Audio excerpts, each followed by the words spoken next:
on some rules. These rules are very important. They apply to the shows throughout your whole visit today, and you'll hear them multiple times during any of our shows because we are required to tell them. So our very first rule is our most important one. Please make sure all times no one is ever on top of your shoulders or sitting on any fencing and railing. This is just for your safety. So make sure no one's ever on your shoulders or on any fencing and railing. Alright, second rule, of course, is make sure we never run.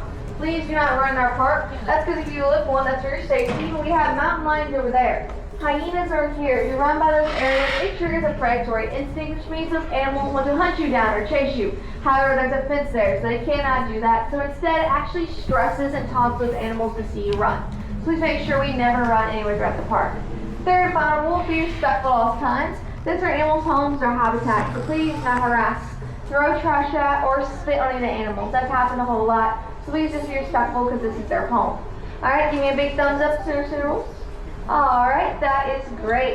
Now I'm going to tell everyone how this show's going to work. I'm actually going to walk right in front of everyone with two different reptiles. It's going to be a whole lot of fun, but as I bring those animals out, I have two major things. One, make sure that no one tries to walk towards me and I have those animals, and that two, no one reaches out to pet anything. If you want to stay after the show, after I'm done talking, we will pet the very last animal I bring out, but of course just make sure that no one tries to walk towards me or pet anything while I am doing the show. Alright, now saying all that, I'm going to go ahead and get our very first animal. Now I will also tell everyone, if you might be scared of snakes, I would not sit in the front row because I might be bringing out one. I always do like one, but yes, I'm bringing out a really nice looking animal. He has amazing cute eyes. He also has a very unique coloration. I like to bring him out on days that is not too, of course, sunny, so then he doesn't have to worry about getting sunburned. Oh yeah? Alrighty, and here's our very first animal. Oh, he is pretty. He on my shirt. Alright everyone, this right here is Prince. So Prince is of course a ball python. As you see, he's very cool looking. So he has that really beautiful color. Most people immediately when they see Prince, they're like, oh my goodness, it's an albino. That is not true. He's actually what they call leucistic. So, I'm actually going to tell everyone kind of the difference because everyone always does ask that about him. So, an albino and leucistic is a different type of thing. So if you look really closely at Prince as I bring him around, you might see right on his spine, he actually has some shades of yellow on his body. See, yes, that makes one thing because a leucistic will have yellow pigmentation, whereas an albino animal will actually be completely white. They will have no other pigmentation on their body except that white color, where a leucistic animal will usually have some, of course, white and then also yellow pigmentation, which gives them that coloration. Another way to tell the difference is if you look closely at Prince's beautiful eyes, you might see he has very beautiful bluish silver eyes. Where an albino, it actually has really bad genetics, so most of the time they either have red eyes or they're actually blind. So that's how you can kind of tell the difference there. So if you want to kind of see the difference, of course, of looking at Prince right here. But if you look at the building right over here behind us, that's actually our albino house. We do have an alligator in there named Casper, and he's actually an albino alligator. And if you look closely at him, one of his eyes is blind, and the other one, he's actually blind halfway in the other one. So that's how you can tell his eyes are not the best. And he actually has no yellow on his body. He's completely white. So you can tell the difference, of course, compared to Prince. And we'll say the one thing that is the same between them, both albinos and leucistic animals have one thing in common. They both run risk of getting sunburnt. Yes, when of course you have no pigmentation to protect you from the sun, you can get really nasty sunburn. That's why if you go see Casper, you might notice there's no access to light in his building because you don't want him getting sunburnt. Same thing here with Prince. I try not to take him out on 2 sunny days and bring him out more towards the evening so there's not as much of a risk of him getting hurt in the sun, which is very important for any snake, especially one, of course, of the color that he is. Alright, now as I bring him around, I'll tell everyone about kind of how he's a ball python. So, ball pythons are actually originally from Africa. That's where that species comes from, and they're actually one of the most commonly owned snakes in the United States. I'm sure you guys see tons of course, ball pythons, and like Petco, PetSmart. That's because nowadays they are quite common. And one thing that's most unique about ball pythons is they come in so many different colors. They're called morphs. So of course they have tons of different morphs, tons of different colors. His of course is leucistic. There's of course other colors, like my favorite color of a ball python is called a Halloween morph. That shows you just how many different colors. They even come up with different ones every day. So super unique to think about them. They're also very nice and of course calm snakes. very docile, and very easy to keep. So that's why a lot of people love having these snakes as pets. Because as you might see, Prince is really calm. He just likes to really hang out in your arm. And the reason they're called ball pythons is half the time, which he's not doing as much right now, they like to kind of ball up on your arm, which gives them that name, ball python. Now as I bring him around, I'll ask him what it is. Of course, just yell out if anyone knows.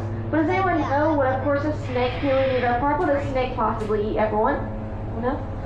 Yes, rats or mice, rodents. That's exactly what they eat, or here's what I say. They eat the cheese boys. Yes, the cheese boys. So, what of course Prince is going to do is he's going to get stricter. So he's actually sees a rat or mouse. He's going to wrap his body around that animal. He's going to give him a nice big hug. They fall asleep and then he eats them. Quite peaceful way to go. Unlike venomous snakes that of course they bite their prey, which paralyze them and then they eat them.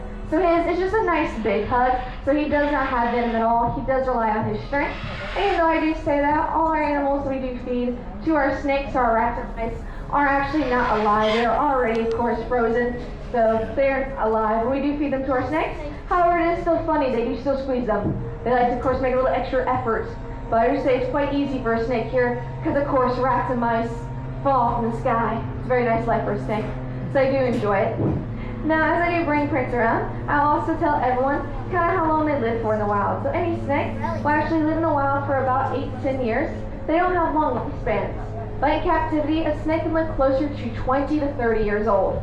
We actually do have some ball pythons in our show stage where that were one of the original snakes they started here at our park. So they're in their 30s. So yes, they can live a long lifetime, which is good to know if you do, of course, get a snake, because they can live a very long time, of course, with proper care and plenty of food. And of course, as I bring them around too, things with ball pythons, they don't get very big. They only go to about 5-6 feet, and Prince is actually quite small. He's much smaller for a male snake. Female snakes are actually usually going to be the bigger ones, so you get closer to 6 foot. He's a little bit closer to about 4 to 5 feet. So not very big for a snake. He is an adult. He's actually about 7 years old. As you see, he's quite adorable. He has the sweetest little face out there. Alright, now, that's a little bit of my jokes and everything. All my facts are snakes. So I will tell a little bit more for our next animal, because I want to make sure I tell plenty for everything. But does anyone have any questions about any of our snakes? If not, don't worry, I got a joke. Well, I will tell one more thing because I didn't forget to mention it. I didn't mention how they eat rats or mice. If you look where my hand is right now, this is actually his midsection. He actually ate a rat or mouse twice the size of this midsection. That's quite a big animal. Prince actually eats usually about 2 medium rats every 2 weeks. So it's quite a big animal. When he does that, if you look at his little head, he actually unhinged both sides of his jaw 180 degrees, which is actually about to do this in your hand. So they, of course, eat a very big animal. The reason they have to, of course, open it that wide is because, well, here's the thing. Snakes do not chew. They swallow their food whole. So that's why, of course, they do eat like that. But, of course, that's what kind of last fact I'm going to tell about Prince. But, so he does not get sunburned, or it's a little bit sunny today. So I'm going to tell my little joke real quick, and then we'll get our next animal.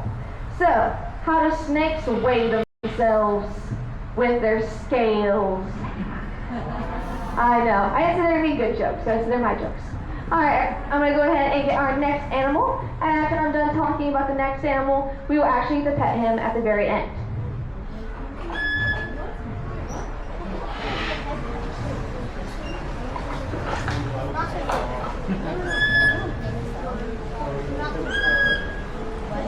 Pet a big old toad. If it's a toad, I'm going to I think it's going to be like a lizard. I think it's going to be the actual toad. It's toad. It's just toad. I don't recommend petting him. Especially if he hasn't been fed yet. Actually, he's nicer before he gets. That's true. That's the only time he is nice. Dancer's super of a cat named Toad. And he's really grumpy. That's where I got that from. It's not grumpy. I think grumpy. I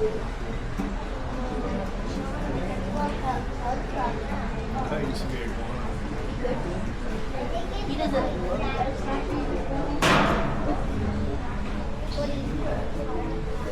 What did Eddie think of the? Alright, and now I got our next animal. Once again, is another snake. I like to sometimes do a comparison. So of course the last one was a ball python. They're kind of medium-sized snakes. They're still not big, but of course Juliet here is a little bit bigger. So you kind of see a little bit more of the size difference. And of course I'll tell you the different types of species of snakes. So this right here is of course a python. This is actually a boa. So she's a rainbow boa.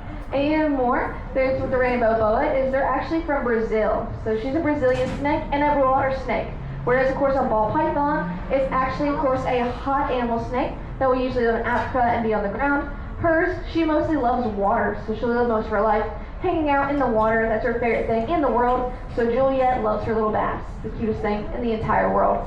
But as I bring her around, what's really good where the sun is out, make sure to look real closely as her scales hit the sun. You might see there's an iridescent or a rainbow look, which is why they're of course called rainbow boas. And the reason how that iridescent look is actually on her scales or microscopic ridges that refract light. And with that, of course, refraction of light gives off that rainbow look. Alright, now as I also bring her around, I'm going to tell everyone my most favorite thing about Juliet. It's the reason for her name. So, Juliet is called Juliet because she does not need no Romeo. Yes, Juliet does not need a Romeo. I know that does sound crazy, but I will explain it. So, she can perform a thing called parthenogenesis. So, what does parthenogenesis mean? I know that's a crazy word. Pretty much, it means in the wild, sometimes it's hard to find other snakes, especially male snakes.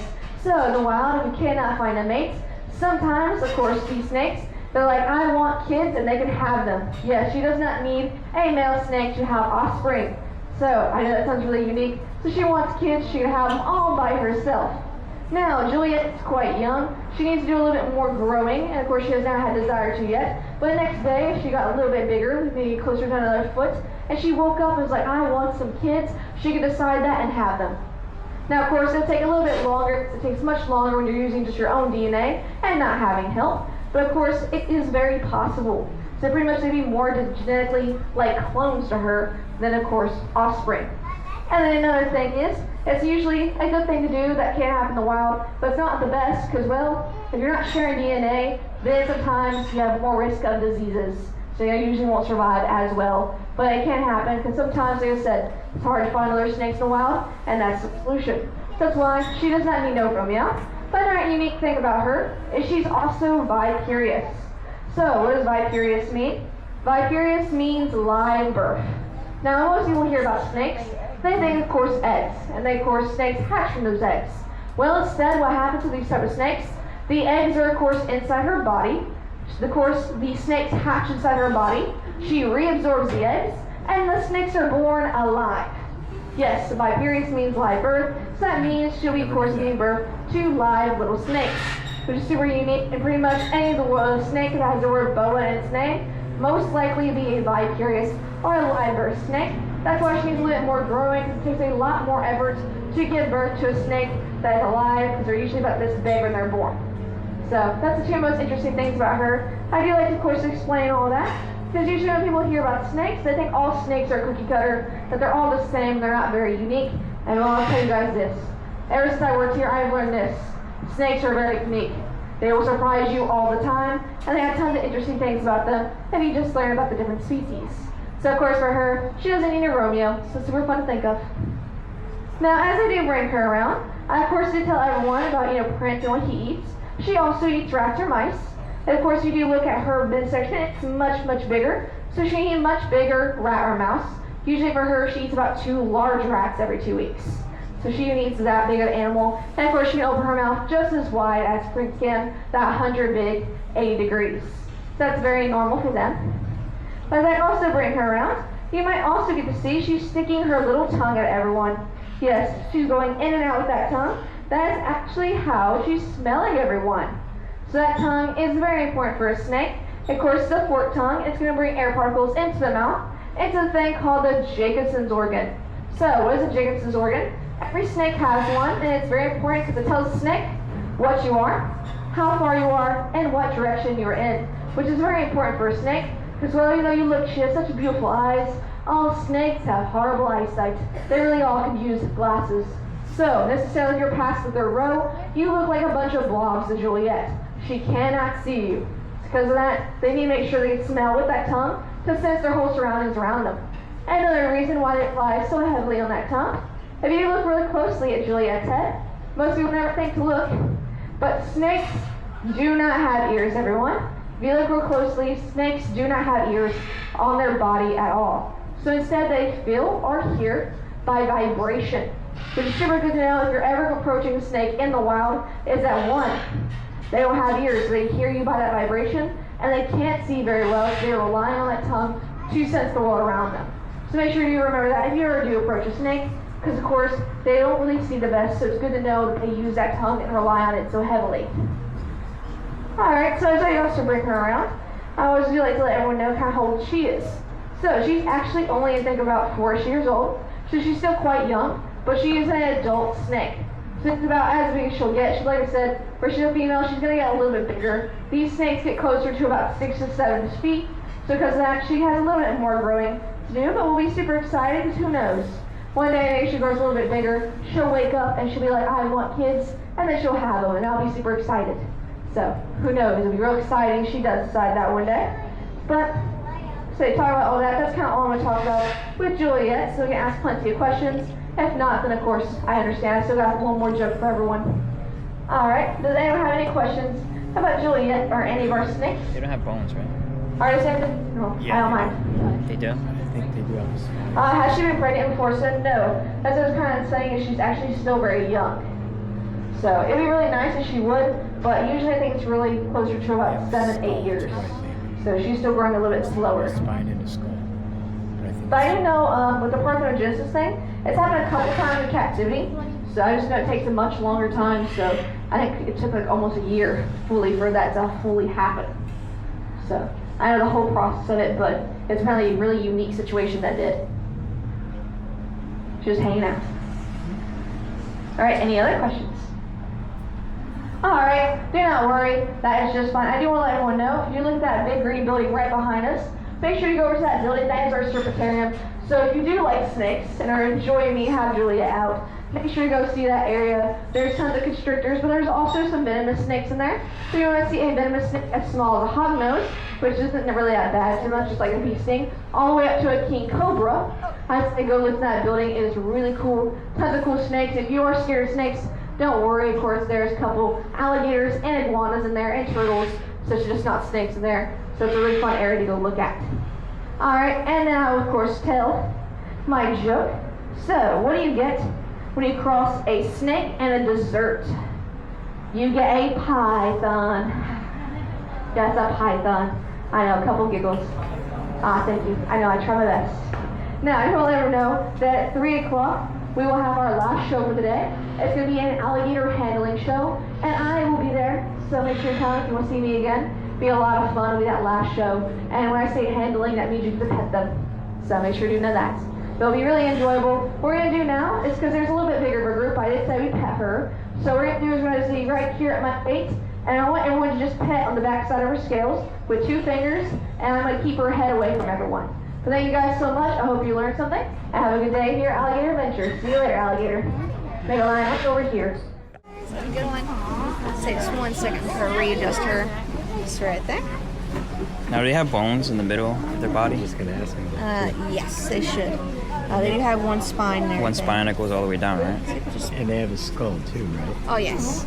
Now, I don't really know much about that, so I'm sure you can search up better pictures. Yeah. But I do know they do have a spine and all that, and spinal cord and all that. That's cool. Which makes them vertebrates. But I'm sure the skeleton does look weird. I've never really actually seen one, so Yeah. I'm sure that's an interesting Google search that has I like plenty the of color. interesting stuff.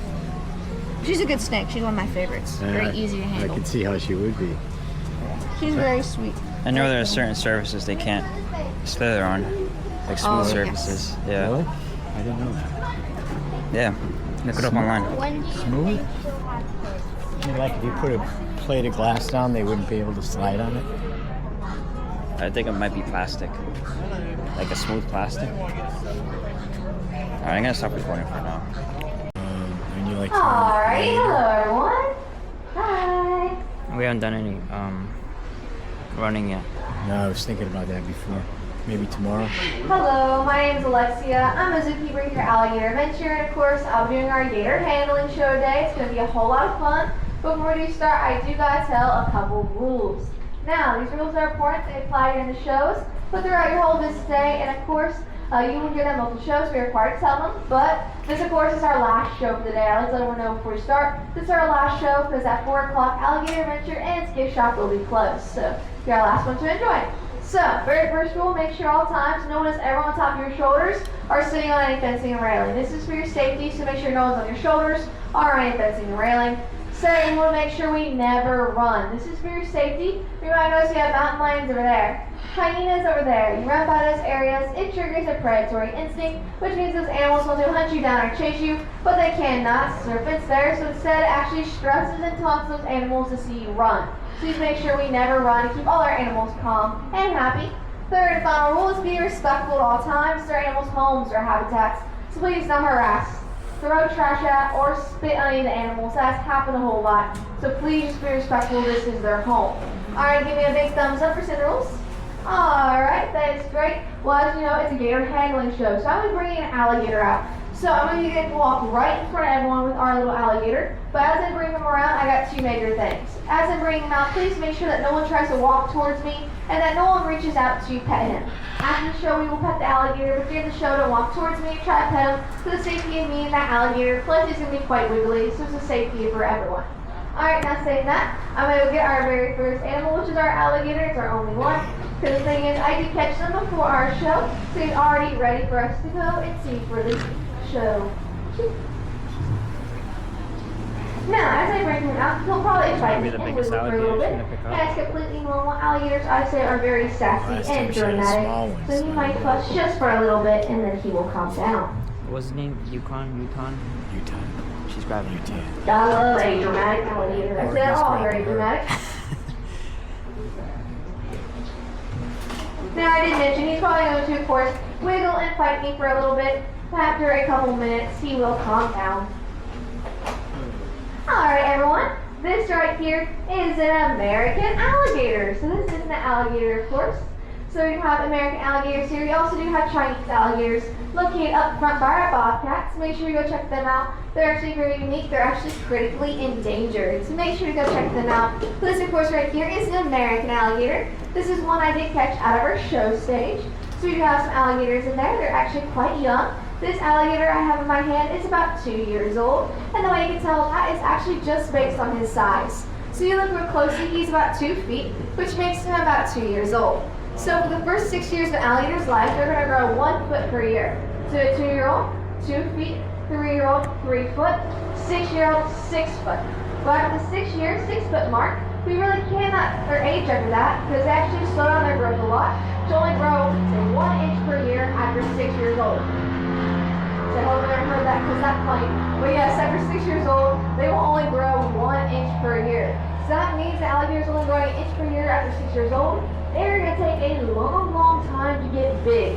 As you might see, we have tons of big alligators here. So I will tell everyone at the end of the show kind of how old our big boys are. Let's just say this though. Those alligators are ancient. It took a long time to get that big, but eventually one day, this alligator will also get to a big size. It's just going to take him a little bit to get a little bit bigger.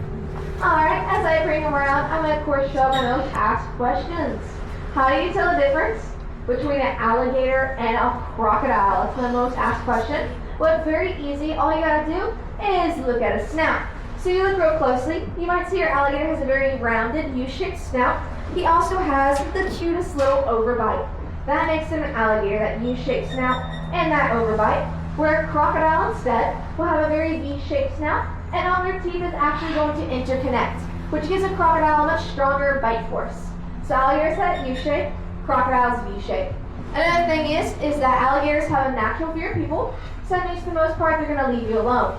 Where crocodiles are the only species on our planet that view humans as food. So that means most likely an alligator is going to leave you alone, where a crocodile is going to hunt you down and make you a snack.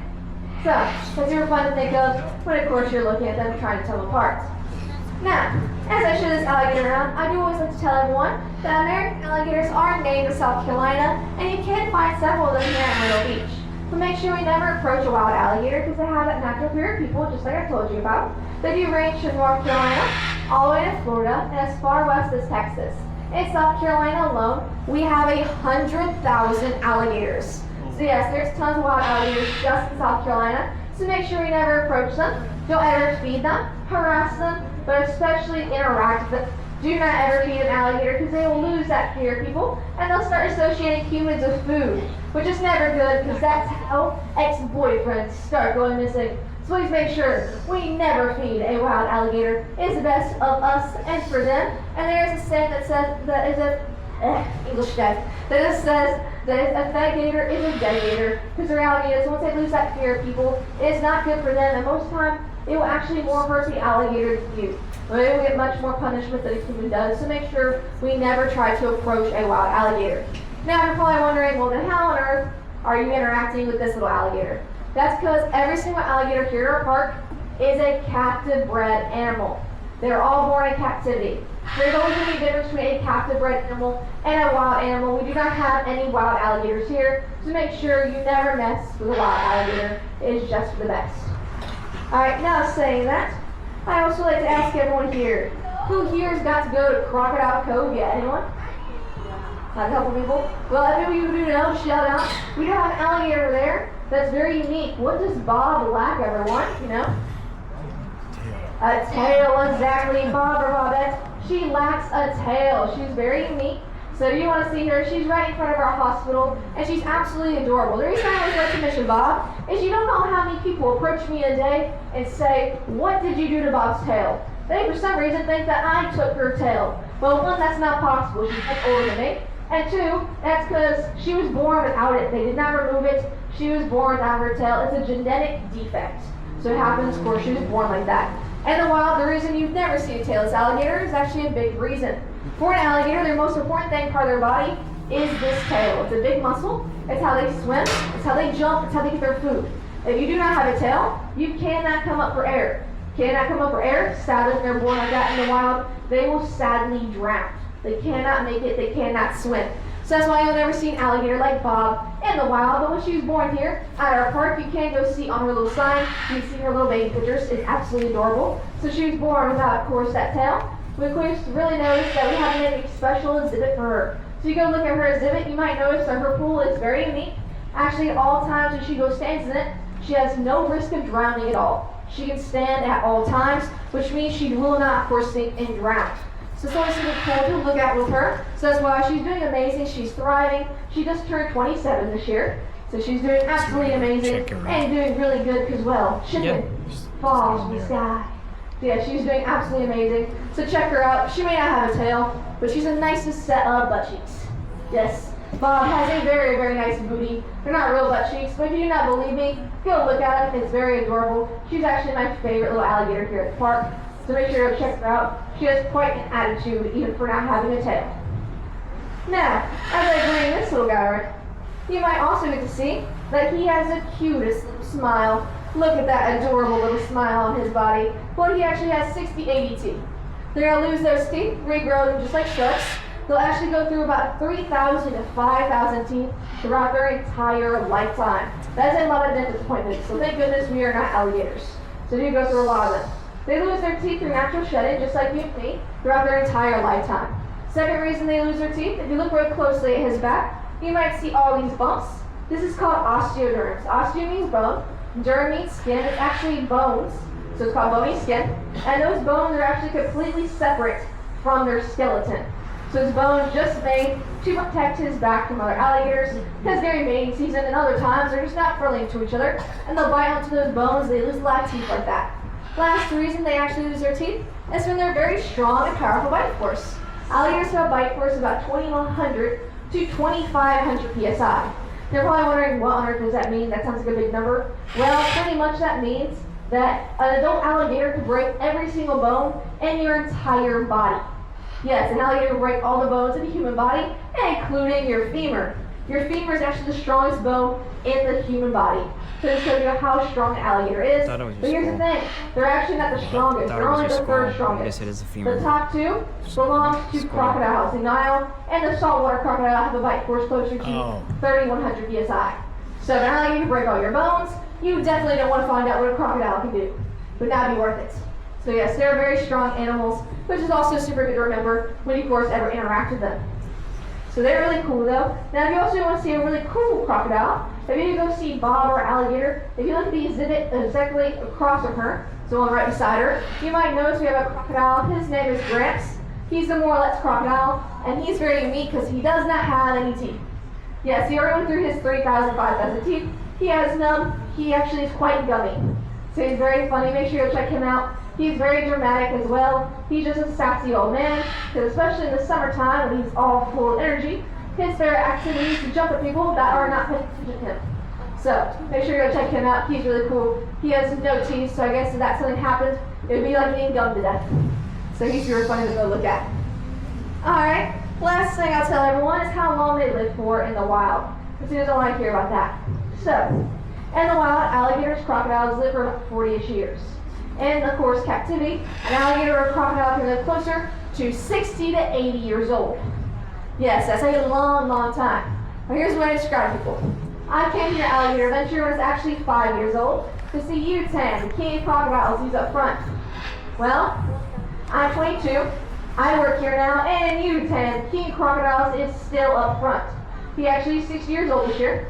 He weighs over 2,000 pounds. He is 20 feet. Yes, he's a massive crocodile, so make sure you go check him out. If he doesn't move much, don't blame him, because, well, he's big and he's old. That happens. He's really cool to look at. The reason I describe that is, well, you come very young to Alligator Adventure, come back much later in life, and the same animal will still be here, because they live that long. So make sure you remember that. It's just super interesting to think of. So really cool. And any of our big alligators from about 10-ish feet all the way to 13 are in their high 60s and 80s, because it took them that long to get that big, and you're only growing 1 inch per year. So make sure you think of that when you see all our big guys. Like I said, they're in their 60s, 80s. They're very old alligators and crocodiles. Alright, now saying that, does anyone have any questions about any of our alligators? Just anything in general? I'll try my best to answer it. If not, do not worry. I have tons of alligator jokes. This I do have plenty of. Oh man, anyone has a question about alligators? Oh, the albino one. So yes, it is genetic. So about him, we use and stuff. So yes, it is a genetic thing. For them, it's not really a genetic defect, but it does happen. Like it's a genetic code. And sometimes you have an albino. Albinos just have a really bad set of bad genetics. So usually they have bad eyesight. Usually a much shorter lifespan. So like I said, alligators in captivity can live 60, 80. Well, Casper is actually considered quite old. He was the original ones ever in captivity. So we still have him, but he's in his 30s, which is considered very old because all the other alligators that are probably born with him actually have not made it anymore. So they all passed away. So he's very old and 30 years old. So it just kind of shows all set, like has bad eyesight, really bad verse to get sunburns and all this other stuff. So I wish I knew more about it. It's just really all I know about albinos. They just don't have the best genetics and they don't live long, but they are beautiful. Casper is actually one of my favorites. So he is actually blind completely in one eye and halfway blind in another. So you kind of look close to his eyes, kind of tell which eye he has more, of course, eyesight out of. Alright, those are good. Any other questions? If not, I'll just switch my jokes. Alright, well, I of course remind everyone that this is the last show, and at 4 o'clock, Alligator Adventure and its gift shop will be closed. And now I'll go ahead and tell my jokes because you guys asked for it. So, my very first joke. What is an alligator's favorite fashion item? Crocs. That's how giggles on that one. Yes, Crocs. I know, genius. Alright, what do alligators drink? Gatorade. Classic Gatorade. Alright, this is my favorite one. This is one you'll hear as often. So, what do you get? You mix an alligator and a detective. You get an investigator. Oh man, yes, my favorite, investigator. Alright. Now, of course, my last joke. I don't need everyone's help for this. Why on earth, everyone, would I tape an alligator's mouth? Why would I do that here? Anyone have any guesses? So he doesn't bite us? Yes, so he doesn't bite anyone. That's exactly why. So we control him. I say the real reason I tape his mouth, it's so he doesn't talk at my show. Yes, it's so he does not talk. Of course, real reason. So he doesn't bite me. Now, this is actually electrical tape, which means it does not stick to anything but itself. It's not pulling any skin. It's not hurting him. It's not even leaving any residue when I take that tape off. So it's really good to use that electrical tape. You might also notice that, of course, the tape is actually right behind his nostrils. I'm not cutting off any air supply. But if you wanted to, the whole show, so since you have their mouth shut, especially at a young age, they really can't open them back up. I actually hold his mouth shut the entire show.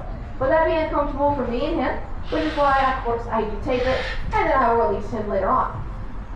Oh, what's your question?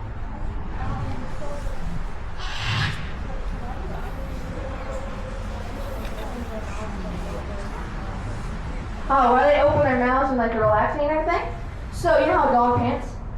Kind of the same thing, it's thermoregulation. So sometimes when they're sunbathing, they'll just open their mouths up so they can actually sit there and control their temperature. It's very funny. Sometimes they'll sit there for like 5 minutes to do it, sometimes it's hours. So it just really depends. It's kind of like panting for a dog. They'll sit there and they open their mouths up in suntan. Very funny.